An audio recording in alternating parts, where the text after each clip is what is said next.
Сквер, названный в честь легендарного ингуша, одного из основателей Назрани Карцхала Мальсагова, открыт в 2013 году. Это парковая зона, разбитая на 3 гектарах земли. В последние годы жители города жаловались на незавидное состояние. Проблемы с освещением, разбитые скамейки, входная арка нуждалась в реставрации. Администрация города ко Дню Республики провела ремонтные работы. Плитку подклеили, подлатали, скамейки покрасили, покосили. Короче, все, что нужно было вот на этот момент сделать, администрация уже сделала. Правда, еще есть над чем поработать. В ближайшее время мэр города обещает за счет привлечения инвестиционных средств отремонтировать фонтаны, посадить цветы. Администрация подчеркнула, что сквер нуждается в полной реставрации. С этой целью город намерен участвовать во всероссийском конкурсе лучших проектов по созданию комфортной городской среды. Где-то около 100 миллионов мы собираемся участвовать в гранте. Здесь будет и развлечения для детей, и досуг для более взрослых людей, поэтому мы капитально собираемся его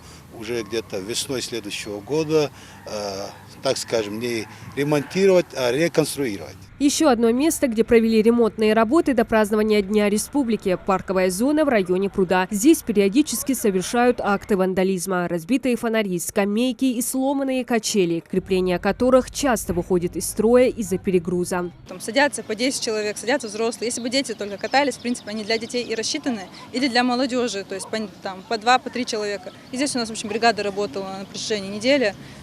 Качели восстановили, малые архитектурные формы восстановили, урны установили, освещение восстановили. Власти города призывают жителей не перегружать качели. Это угрожает и не только механическим износом конструкции, но и безопасности детей. С наступлением каникул этот призыв особенно актуален. Желающих покататься много. Очень они удобны и раскачиваются они очень быстро. Здесь красивые качели, удобные. Также навели чистоту в районе Юбилейной. Покраска, покос, уборка, замена освещения, восстановление скамеек и установка малых архитектурных форм. Все эти работы мэрия провела за счет личных средств, которые не были заложены в бюджете. В непростом положении власти города оказались из-за отсутствия управляющих компаний на территории городка, а те, что были, отказались работать. Причина – нежелание жителей платить за обслуживание домов. Но это вопрос законности.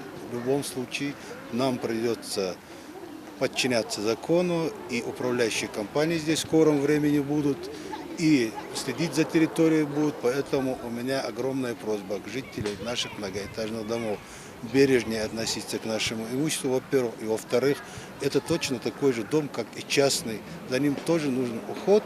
И за коммунальные услуги, естественно, нужно платить. Без этого порядок навести мы общими силами не сможем. Местные власти начали борьбу и с пылью на улицах Назрани. Как только высыхают дороги после зимы, песок скапливается на тротуарах и обочинах, оседает на припаркованных автомобилях. Жалуются велосипедисты и пешеходы. Чаяния задыхающихся от пыли назрановцев услышаны. Для уборки мэрия города арендовала спецтехнику. Уборка обочин проводится несколько раз в неделю. Мэр города отметил, что одной машины крайне не хватает на весь Назрань. В скором времени намерены организовать дополнительную подметально-уборочную технику. Диана Дударова, Джамайлел Султыгов, Новости 24.